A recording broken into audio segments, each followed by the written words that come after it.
Hello, welcome to Studio Talks. My name's James Swift. I'm Josh McNorton, and our guest today is Ian Larsson.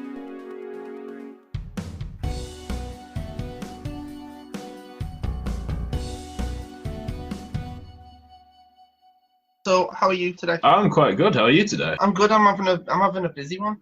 How are you, Josh? I'm sad. I've been playing Modern Warfare Remastered all day.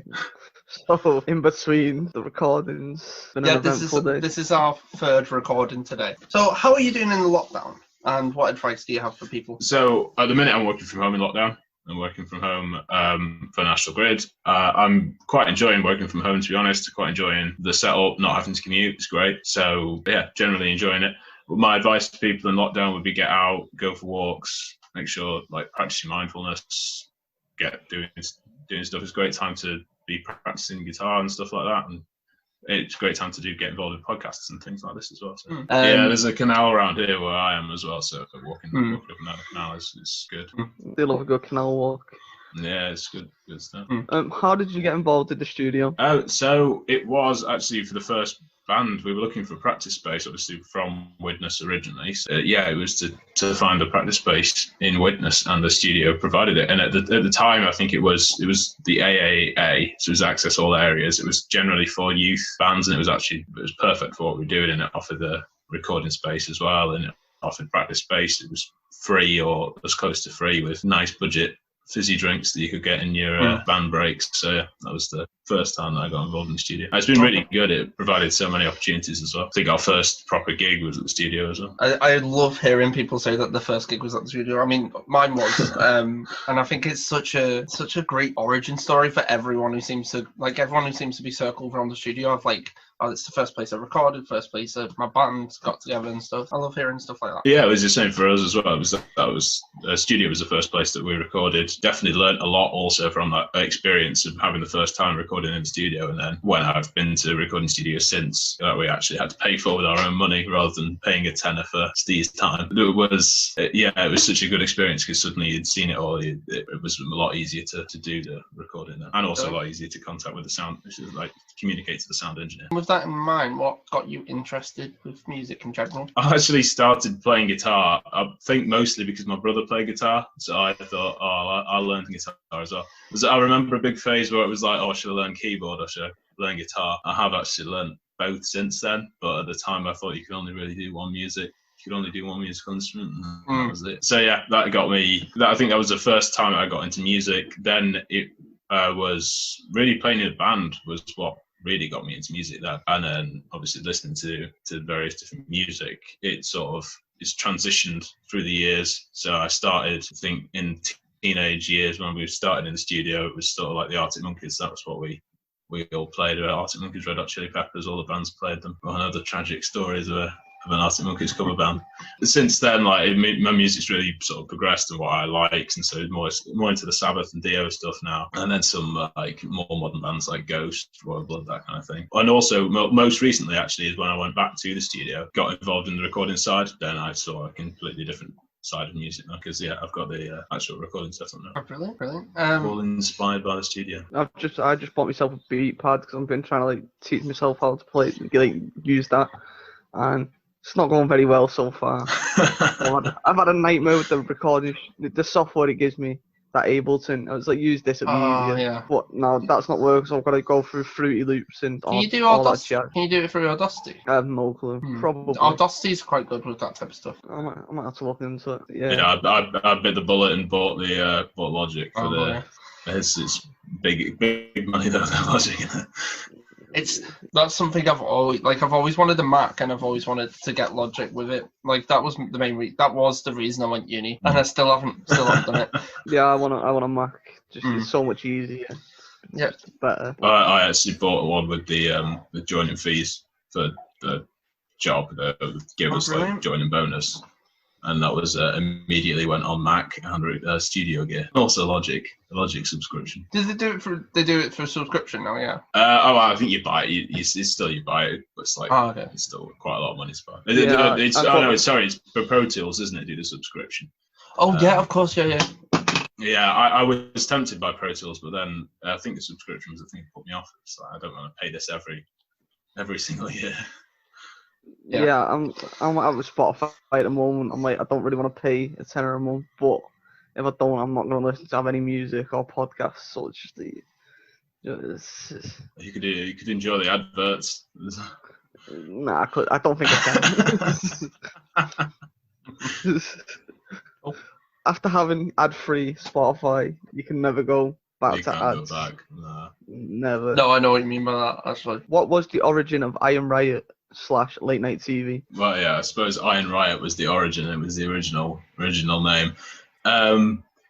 It was just we got together from friends from school, formed that band, and then it was in college. I think we got the drummer. We'd gone. So like the band we'd all been to Wade Eakin school, and then the drummer came from when we went to college in St Helens, and yeah, it was just played. Then it was I think it was the first proper band that I've been in, and the first proper band that any of us have been in. And we used the studio as our main practice space, and gigs as well. Okay. Lots of gigs in the studio. What was the name? Where did you get the names from? Because I've always wondered that. I have no idea. Really? The guitarist came up with the second one, the Late Night TV. I can't remember where Iron Riot came from. I do remember we did. So it was through the studio. We played a show in the Brindley.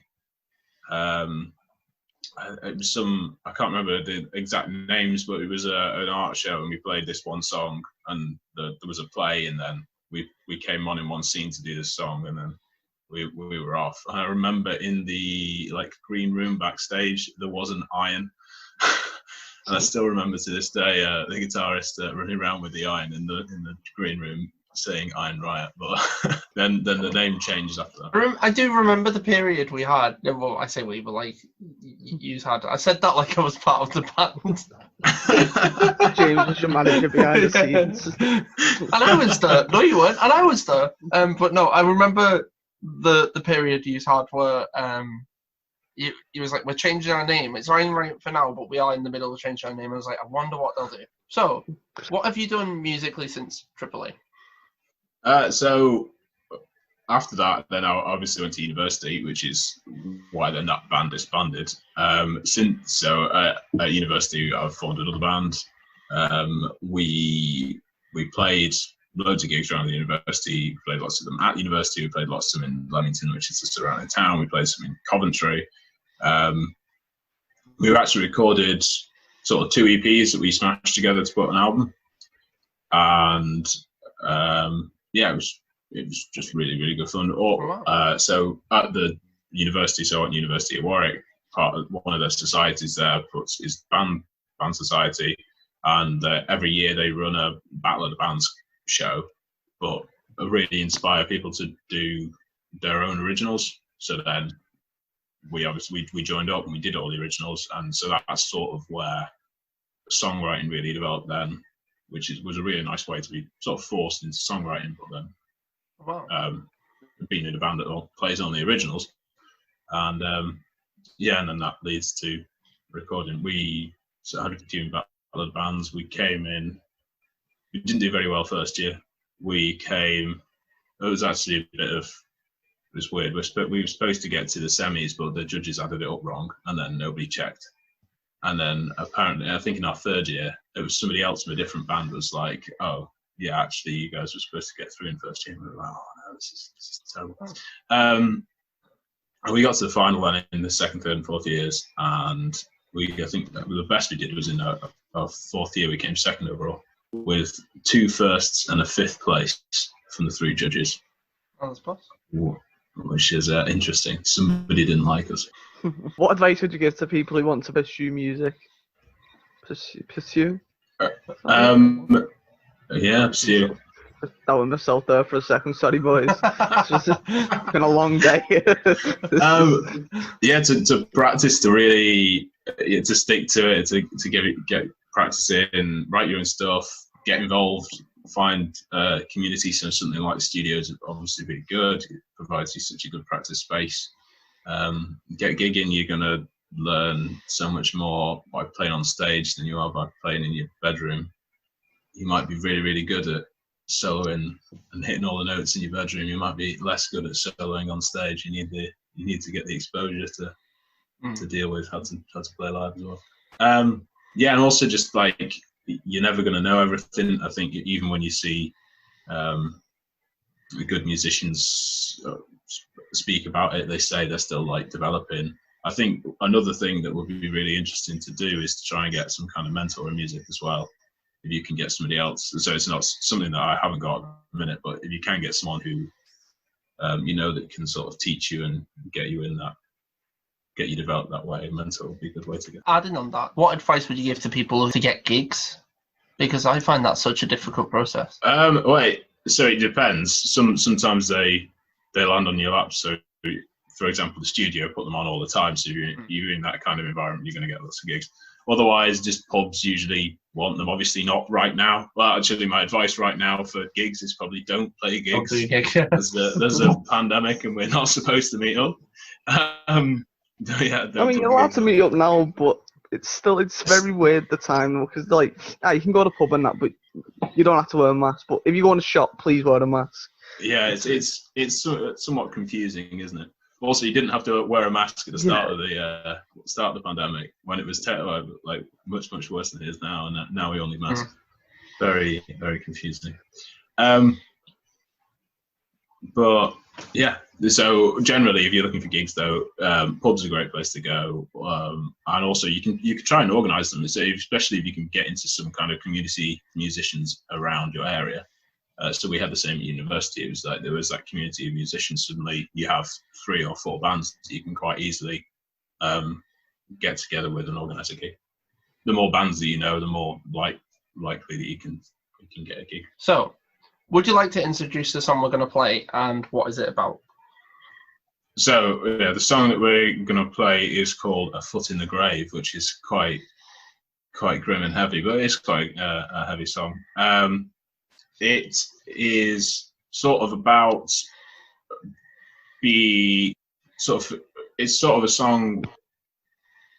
It's given in the perspective of someone who is speaking to somebody else about those that are forgotten sort of in society, and those that are somewhat downtrodden, those sort of left the foot in the grave. And it's saying like people will behave different ways if they're in that position. They'll see the world in different ways. That's the general idea. It's also saying don't sort of follow blindly along a path that other people lead you for no reason.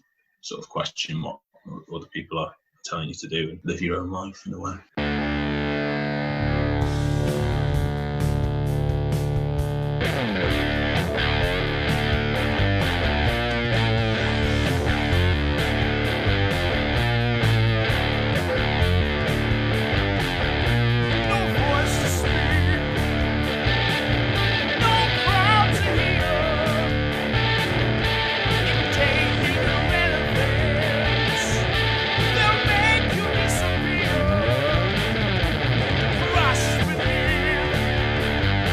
Random Mary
What was it like to take part in Metronomes? Metronomes, that was good fun. We were upstairs, top of Catalyst, weren't we? It was so that was like a big group of musicians. We were playing along to That video. a video. Yeah, it was like a how to describe. It was like it was a silent. It was a silent film, wasn't it? It was a silent film, Yeah, a really old silent film. old. People went in a rocket to the or something, moon. weren't it? Yeah, and then they came Is that back. what it's called? And somewhere along the line, they were fighting some very strange Alien creatures. Yeah. It is hard to describe, isn't it? Like it's such a mentally weird process. It was a very strange. I think it was called Voyage to the Moon. And it was the hottest day ever being in upstairs in the Yeah, it was in the Very glass hot. catalyst. Yeah, where it was roasting. Yeah, it was called A Trip to the Moon. Yeah. I was right. We also played some support music for the actors, didn't we? Yeah, we did. It was Alien, wasn't it, by Matthew McCurdy? Yeah. They were doing the I reading. think I was gone by then. I don't remember that. Where were you gone? Oh. So I was going back to Liverpool. It was a Sunday, wasn't it? Or something. It was a Saturday. Yeah, Oh, it yeah, was I on had- the weekend. I knew it was on one of the weeks. Some of them.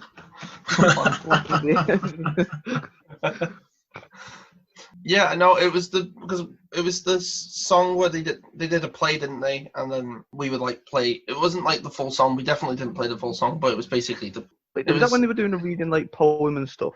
Yeah. I think I was outside. I was outside. It was the song where it goes like, I feel like Alien. The song was called Alien, wasn't it? Yeah.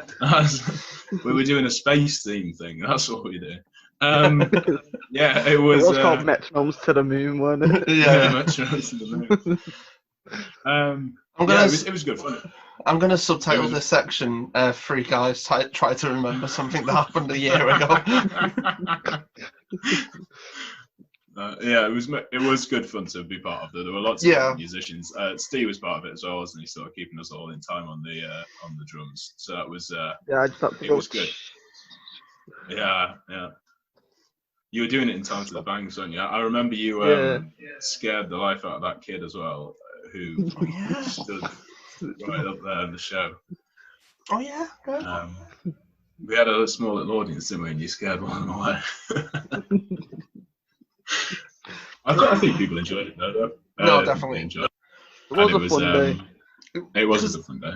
Because I don't know how relevant this is to anything, but there was this section of the day where we all just watched about 5 police cars outside the window. Do you know what? Oh yeah, Yeah. at that house. At that Yeah, house. that did happen as well. Yeah.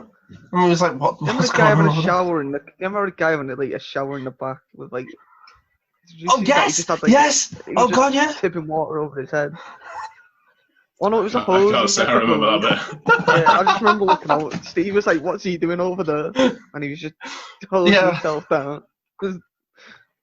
What a day! Brilliant. Yeah. Oh, so Ian, where can people find you online? So they can find me. Facebook is a good one. I'm on LinkedIn as well, but not music-wise. That's job-wise. Online, so on Facebook. I've also got a Shortwave page. Shortwave was the band that we were in at university. So that's Facebook/The Shortest Wave. And on there's a link to our SoundCloud as well, which is SoundCloud Shortwave-4. If anyone wants to listen to the bizarre tunes that we wrote in university. Thank you for doing this. It's been absolutely great. Very good number, yeah. No worries. It's Good been number. good fun. Good episode. I'll see you What soon. number is this episode? by the This way? one is 33. You've got lots of We've them. done a Though. lot of Yeah, podcasts. because Oh, wow. 30 came out on Sunday. Doms. Cool. Okay. See you soon. Anyway, see you later. Yeah, no worries. See you Thanks soon. very Bye. much. It's been good.